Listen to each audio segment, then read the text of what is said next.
Hello student, in this video we are going to discuss about the topic the Rowlatt Satyagraha. ठीक है, इस video में हम लोग जो टॉपिक डिस्कस करेंगे उसका नेम है रॉलेट सत्याग्रह। ये आपकी क्लास 8 हिस्ट्री की बुक का चैप्टर है। ठीक है, द नेशनल मूवमेंट का चैप्टर से ये टॉपिक है। इसकी प्रीवियस वीडियो में हम लोगों ने 2 और 3 वीडियोज़ देखा था जिसमें कुछ चैप्टर के पार्ट्स को डिस्कस किया था। आगे के पार्ट्स को हम लोग यहाँ पे डिस्कस करेंगे। ये चैप्टर बेटा बहुत लेंदी है, लॉन्ग है, तो इस चैप्टर को हम लोग 6 या 7 पार्ट में कंप्लीट करेंगे। ओके, तो ये यहाँ से देखिए क्या है कि 1999 Gandhi ji gave a call for a satyagraha against the Rowlatt Act that the British had just passed. The act curbed fundamental rights such as the freedom of expression and strained police powers. Mahatma Gandhi, Muhammad Ali Jinnah and others felt that the government had no right to restrict people's basic freedoms. यहाँ कहने का है कि 1919 में गांधी जी ने अंग्रेज़ों द्वारा हाल ही में पारित किया गया जो एक रॉलेट कानून था, एक्ट था, कि उसके खिलाफ एक सत्याग्रह का मतलब सत्याग्रह आंदोलन चालू किया था। ये जो आंदोलन था, यह कानून अभिव्यक्ति की स्वतंत्रता, मतलब कि ये अपनी बातों को एक्सप्रेस करने की, व्यक्त करने की ना, हमें स्वतंत्रता या मतलब लोगों को स्वतंत्रता प्रदान करता था। और किसी मतलब कि जो लोग अंग्रेज़ लोग जो कहते थे कि हम इंडियंस को अपने विचारों को व्यक्त करने का अधिकार नहीं है, उस पे ये अंकुश लगा रहे थे। ठीक है, और पुलिस को ज़्यादा अधिकार देने के लिए लागू किया गया था। मतलब कहने का है कि ये क्यों किया गया था, ताकि हम अंग्रेज़ों की पावर को कम करके जो हमारे यहाँ इंडिया के पुलिस वाले थे उनकी पावर को बढ़ा सके, यहाँ की जनता को अपने बातों को एक्सप्रेस करने का अधिकार दे सके। ठीक है, महात्मा गांधी, मोहम्मद अली जिन्ना तथा अन्य नेताओं का मानना था कि सरकार के पास जो लोगों की बुनियादी स्वतंत्रताओं पर अंकुश लगाने का कोई अधिकार नहीं है। मतलब महात्मा गांधी को और कुछ लोग और जो इनके लीडर थे उन लोगों का मानना था कि जो ब्रिटिश सरकार है ना, उनको ये राइट नहीं है कि वो किसी की भी फंडामेंटल राइट को, मौलिक अधिकारों को छीन सके। ठीक है, उन्होंने इस कानून को शैतान की करतूत बताया था और निरंकुशवादी बताया। गांधी जी ने लोगों से, यहाँ देखिए ना, गांधी जी ने लोगों से आह्वान किया था कि इस कानून का विरोध करने के लिए 6 अप्रैल 1919 को, मतलब 1919 को एक अहिंसक विरोध दिवस के रूप में, अपमान व याचना दिवस के रूप में मनाया जाए। मतलब 6 अप्रैल इन्होंने डिसाइड किया था कि 6 अप्रैल 1919 को ये लोग क्या एक विरोध के रूप में, मतलब क्या मनाएंगे, अपमान व याचना दिवस के रूप में मनाएंगे। ठीक है, और क्या करेंगे उस दिन, क्या करेंगे, हड़ताल करेंगे। हड़ताल समझते हैं ना, जैसे लोग अनशन वगैरह पे बैठ जाते हैं, हड़ताल की जाए। आंदोलन शुरू करने के लिए सत्याग्रह सभाओं का गठन किया गया। ओके, तो आंदोलन शुरू करने के लिए सभाओं का मतलब सभा बैठती गई, लोग डिस्कशन करने लगे कि हड़ताल में कैसे क्या होगा, ये सब डिस्कशन शुरू हो गया था। The Rowlatt Satyagraha turn out to be the first all India struggle against the British government, although it was largely restricted to cities. In April 1999, there were a number of demonstrations and hartals in the country, and the government used brutal measures to suppress them. The Jallianwala Bagh atrocities inflicted the General Dyer in Amritsar on Baisakhi the 13 April were a part of this repression. कहने का है कि जो Rowlatt सत्याग्रह British सरकार के खिलाफ पहला अखिल भारतीय संघर्ष था। ठीक है, जो रॉलेट सत्याग्रह निकाला गया था, ये ब्रिटिश सरकार के खिलाफ पहला आंदोलन था। ये एक मोटे तौर पर शहरों तक ही सीमित था। ठीक है, मतलब गांव में भी नहीं था, शहरों तक ही था। अप्रैल 1919 में पूरे देश में हर जगह जगह से ना जुलूस निकाले गए थे और हड़ताल शुरू हो गया था। और जो ब्रिटिश सरकार थी, इसे कुचलने के लिए काफ़ी, मतलब कि दमनकारी रास्ता का मतलब क्या है, दमनकारी रास्ता का मतलब ना, जो चीज़ें नहीं करनी चाहिए, जो ऐसी चीज़ जिससे सामने वाले को या जिससे दूसरे व्यक्ति को बहुत नुकसान हो, इस तरीके का रास्ता वो अपना रहे थे। और बैसाखी 13 अप्रैल के दिन अमृतसर में जनरल डायर द्वारा, ठीक है, ये ब्रिटिश का सेनाधिकारी था, तो जनरल डायर द्वारा जलियांवाला बाग में किया गया हत्याकांड इसी दमन का हिस्सा था। आपने सुना होगा ना जलियांवाला बाग अमृतसर हत्याकांड के बारे में, वो इसी का हिस्सा था, रॉलेट एक्ट का, जो उन्होंने विरोध करने के लिए हम भारतीयों ने निकाला था, रॉलेट एक्ट। ठीक है, तो उसी का ये हिस्सा था। इस जनसंहार पर रविन्द्रनाथ टैगोर ने अपनी पीड़ा गुस्सा जताते हुए नाइटहुड की उपाधि वापस लौटा दी थी। मतलब जो जलियांवाला बाग हत्याकांड हुआ था 13 अप्रैल को, उससे गुस्सा होकर रविन्द्रनाथ टैगोर ने नाइटहुड की उपाधि वापस कर दी थी। अब नाइटहुड की उपाधि क्या होती है, आइए यहाँ पे हम बॉक्स में देखते हैं। देखिए, knighthood an honour granted by the British crown for exceptional personal achievement और पब्लिक सर्विस। ब्रिटिश राजा या रानी की तरफ से, उस समय जो ब्रिटिश राजा या रानी होते थे उनकी तरफ से किसी खास व्यक्ति को अप्रतिम व्यक्तिगत सफलताओं, मतलब कि जब कोई व्यक्ति किसी चीज़ बहुत अधिक सफलता को प्राप्त करता है या अधिक जनसेवा करता है तो उस समय लोगों को दी जाती है। जैसे कि समझ लीजिए आज के समय में भारत रत्न दिया जाता है ना, पुरस्कार अवार्ड होता है, तो इस तरीके से उस समय का एक नाइटहुड अवार्ड था जो ब्रिटिश राजा या रानी ऐसे व्यक्ति को देते थे जो काफ़ी अच्छे जो काफ़ी ज़्यादा जन सेवा करते थे या जो काफ़ी सफलताओं को प्राप्त करते थे, ऐसे समझ लीजिए। ओके, फिर आगे देखिए यहाँ पे, during the Rowlatt Satyagraha the participants tried to ensure that Hindus and Muslims were united in the fight against British rule। Rowlatt Satyagraha के दौरान लोगों ने ब्रिटिश शासन के खिलाफ हिंदुओं और मुसलमानों के बीच गहरी एकता बनाए रखने के लिए प्रयास किया। ठीक है, फिर है यहाँ पे कि this was also the call of Mahatma Gandhi, who always saw India as a land of all the people who lived in the country, Hindu, Muslim and those of other religions।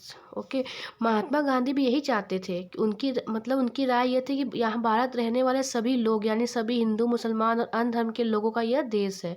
ठीक है, he was keen that Hindus and Muslims support each other in any just cause. यहाँ पे वो बोलते हैं कि उनकी गहरी उनका विश्वास था कि हिंदू और मुसलमान किसी भी न्यायपूर्ण उद्देश्य के लिए एक दूसरे का समर्थन करें। मतलब वो चाहते थे कि हिंदू और मुस्लिम एक दूसरे का हर एक चीज़ों में समर्थन करें। यहाँ पे खिलाफत agitation and the non cooperation movement, तो ये एक नया मूवमेंट है। मतलब नया क्या, ये सेकेंड मूवमेंट क्या था, अभी हम लोग ने रॉलेट के बारे में पढ़ा था, इसके बारे में देखिए। The Khilafat issue was one such cause। In 1920, the British imposed a harsh treaty on the Turkish Sultan or Khalifa। People were furious about this as they had been about the Jallianwala मस्केर। मस्केर मतलब होता है हत्याकांड जो था। ठीक है, खिलाफत का मुद्दा इस तरह का एक ज्वलंत मुद्दा ही था। 1920 में 1920 में अंग्रेजों ने तुर्की के जो सुल्तान थे खलीफा पर बहुत सख्त संधि थोप दी थी। जलियांवाला जो बाग हत्याकांड की तरह इस घटना पर भी भारत के लोगों में भारी गुस्सा था। भारतीय मुसलमान यह भी चाहते थे कि पुराने ऑटोमन साम्राज्य में स्थित पवित्र मुस्लिम स्थानों पर खलीफा का नियंत्रण बना रहना चाहिए। ठीक है, फिर क्या है कि the leaders of the Khilafat agitation Mohammad Ali and Shaukat Ali now wish to initiate a full fledge non cooperation movement. यहाँ पे है कि फिर उसके बाद ये है कि खिलाफत आंदोलन के जो नेता थे मोहम्मद अली और शौकत अली, वह एक सर्वव्यापी पूरी तरीके से एक असहयोग आंदोलन शुरू करना चाहते थे। गांधी जी ने उनका सपोर्ट भी किया था और कांग्रेस से आग्रह किया था कि देखिए ना, Gandhi ji supported the call and urge the Congress से सपोर्ट, उन्होंने कांग्रेस से उन्होंने रिक्वेस्ट भी किया था कि पंजाब में हुए जो जलियांवाला बाग हत्याकांड था और खिलाफत के मामले में हुए जो अत्याचार हुई थी उसके विरुद्ध मिलकर अभियान चला और स्वराज की मांग करें। ठीक है, मतलब हिंदू मुस्लिम मिल के करें।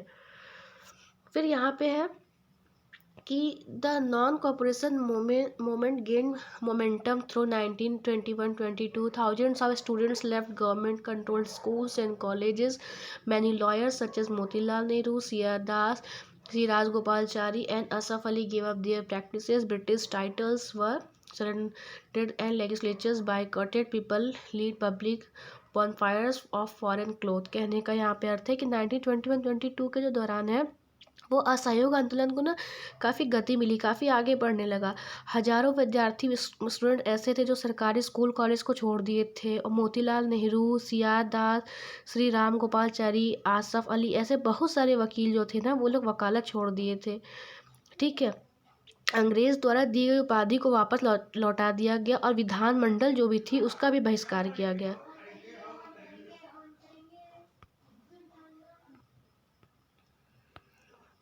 People lead public of foreign cloth. जगह जगह पर लोगों ने ना विदेशी कपड़ों की होली जला, मतलब जो विदेशी कपड़े थे, विदेश से आने वाले कपड़े थे, उसको लोग आग लगा दिए। 1920 एंड 21 में क्या है, the imports of foreign clothes fail drastically between 1920 and 22, but all these was merely the tip of the iceberg। 1920 से 1922 के बीच जो विदेशी कपड़ों का आयात होता था उसमें काफ़ी भारी गिरावट आ गई। परंतु यह तो आने वाले तूफान की सिर्फ एक झलक थी। देश के ज़्यादातर हिस्से एक भारी विद्रोह के मुहान पर खड़े थे। विद्रोह मतलब सभी मतलब चाहते थे कि किसी तरीके से अब हमें स्वतंत्रता मिल जाए, इसलिए सब लोग विद्रोह करना शुरू कर दिए थे। पीपल्स इनिशिएटिव्स, इनिशिएटिव्स मतलब लोगों की पहलकदमी, लोग जागरूक होने लगे थे। ठीक है। In many cases people resisted British rule non-violently. In others, different classes and groups, interpreting Gandhiji's call in their own manner, protested in ways that were not in accordance with his ideas. In either case, people linked their movements to local grievances. Let us look at a few examples. कई जगहों पर यहाँ के लोगों ने British शासन का अहिंसक विरोध किया था, लेकिन कई स्थानों पर विभिन्न वर्गों समूहों ने गांधी जी की रिक्वेस्ट करने पर अपने हिसाब से अर्थ निकाले थे। मतलब गांधी जी के जो भी विचार, मतलब उन्होंने जो भी कुछ करने को कहा था या जो भी नीतियाँ निकाली थी ना, उसका अर्थ उन लोगों ने अलग अलग लिया था और इस तरह के रास्ते अपनाए जो गांधी जी के विचारों से मेल नहीं खाते थे। मतलब कहने का है, गांधी जी हिंसा को सपोर्ट नहीं करते थे, लेकिन लोगों ने कई जगहों पे हिंसा के मार्ग को अपनाया था। ठीक है। सभी जगह लोगों ने अपने आंदोलन को स्थानीय मुद्दों के साथ जोड़कर आगे बढ़ाया। मतलब कहने का है कि हर एक सिटी में, हर एक जगह पे, नगरों में जहाँ पे जो ज़्यादा प्रॉब्लम समस्याएं लोगों द्वारा झेली जा रही थी, उसको ही दूर करने के लोग आंदोलन शुरू कर दिए थे। अब ऐसे ही कुछ विचारों को हम नीचे देखते हैं। यहाँ पे था ना कुछ एग्जाम्पल्स, देखिए यहाँ पे है। In Kheda, Gujarat, Patidar peasants organized non-violent campaigns against the high land revenue demand of British. In coastal Andhra and interior Tamil Nadu, liquor shops were picketed. In the Guntur district of Andhra Pradesh, tribals and poor peasants staged a number of forest satyagraha, sometimes sending their cattle into forest without paying grazing fee. They were protested because the colonial state, मतलब यहाँ पे कि खेड़ा गुजरात में किसानों ने अंग्रेज द्वारा थोप दिए गए भारी लगान के खिलाफ वहाँ पे लोगों ने अभियान चलाया था। मतलब गुजरात की कुछ जगहों पे किसानों पर क्या किया गया था, काफ़ी ज़्यादा मात्रा में टैक्स लगाया गया था। और जो आंध्र प्रदेश का कोस्टल एरिया था, तमिलनाडु में ना, वहाँ पे शराब की जो दुकानें थी ना, उसकी घेरेबंदी की गई। और आंध्र प्रदेश के कुछ जिलों में आदिवासी और गरीब किसान जो थे वो बहुत सारे वन सत्या, मतलब जो बहुत सारे जो आदिवासी थे और गरीब किसान थे, उन लोगों ने वन में प्रवेश करने के लिए आंदोलन किए थे। ठीक है। ये जो आंदोलन सत्याग्रहों में कई बार वे चराई शुल्क अदा किए बिना भी अपने जानवरों को जंगल में छोड़ देते थे। मतलब कहने का है कि उनका विरोध इसलिए, मतलब वो क्या करते थे ना कि अंग्रेज उनका जिस तरीके से जहाँ जहाँ जिस जगह पे दमन करते थे या उनका तिरस्कार करते थे, उनको परेशान करते थे, जिस जगह पे जो मुद्दा ज़्यादा था, लोग वहाँ से उसका विरोध करना शुरू कर दिए थे। तो यहाँ पे था कि they were protesting because the colonial state had restricted their use of forest resources in various ways. They believed that Gandhiji would get their taxes reduced and have the forest regulation abolished. In many forest villages, peasants proclaimed Swaraj and believed that Gandhi Raj was about to be established. क्योंकि अब जो मतलब सरकार ने one संसाधनों पर अनेक अधिकारों को बहुत सीमित कर दिया था। मतलब जो आदिवासियों का, इसके पहले एक चैप्टर मैंने बताया था कि ब्रिटिश सरकार ने जो ट्राइबल्स थे उनका अधिकार बहुत सीमित कर दिया था वन के क्षेत्रों में, जंगली क्षेत्रों में। ठीक है। तो उन्हें यकीन था, मतलब वहाँ के रहने वाले लोगों को यकीन था कि जो गांधी जी उन पर लगे कर को कम करा देंगे, मतलब जो उनके पर टैक्स लगा था उसको कम करा देंगे, और वन जो कानून था उसको भी ख़त्म करा देंगे। ठीक है। जो अंग्रेज़ों ने कानून लगाया था वन में प्रवेश करने के लिए, उसको ख़त्म कर देंगे। तो बहुत सारे जो वन थे जंगल गांव में, किसानों ने स्वराज का ऐलान कर दिया, क्योंकि उन्हें उम्मीद थी कि गांधी राज जल्द ही स्थापित होने वाला है। मतलब उनको लगता था गांधी जी द्वारा जो बताया गया मार्ग है उस पर चलेंगे तो उनकी सारी समस्याएं दूर हो जाएंगी। ठीक है। फिर देखिए यहाँ पे है कि इन पाकिस्तान मुस्लिम ट्रेडर्स, यहाँ पे देखिए बता रहा है कि सिंध जो कि अभी पाकिस्तान में, मुस्लिम व्यापारी और किसान खिलाफत के आह्वान तो बहुत अधिक उत्साहित थे। बंगाल में भी खिलाफत असहयोग के जो गठबंधन ने जबरदस्त सांप्रदायिक एकता को जन्म दिया था। मतलब कि और जगहों पे क्या था कि जो मुस्लिम व्यापारी थे वो खिलाफत वगैरह मूवमेंट चलाना चाह रहे थे। मतलब वो चाहते थे कि जिस जगहों पे मुस्लिम का शासन है, अधिकार है, वहाँ पे वो उनका ही रहे। तो इस तरीके से था। ये देखिए पाकिस्तान की बात है। आगे है कि पंजाब, अब पंजाब की यहाँ बात कर रहा है तो पंजाब में देखिए क्या था कि पंजाब में सिखों के अकाली आंदोलन, सिखों द्वारा एक आंदोलन चलाया गया था जिसका नाम अकाली आंदोलन रखा था। इसमें क्या था कि अंग्रेजों की सहायता से गुरुद्वारों में जमे बैठे भ्रष्ट महंतों को हटाने के लिए आंदोलन चलाया गया था। यह आंदोलन असहयोग आंदोलन से काफ़ी घनिष्ठ रूप से जुड़ा हुआ दिखाई देता था। असम में जो गांधी महाराज की जय के नारे लगाते हुए, असम में जो लोग थे वो क्या बोलते थे, गांधी महाराज की जय के नारे लगाते हुए चाय बागान मजदूरों ने अपनी तनख्वाह में इजाफे की मांग शुरू कर दी। असम में बेटा चाय बहुत ज़्यादा होता है, तो वहाँ पे काम करने वाले लोगों ने अपनी सैलरी बढ़ाने के, इंक्रीज़ करने के लिए गांधी महाराज की जय के नारे के साथ क्या किया, मांग शुरू कर दी कि उनकी सैलरी बढ़ाई जाए।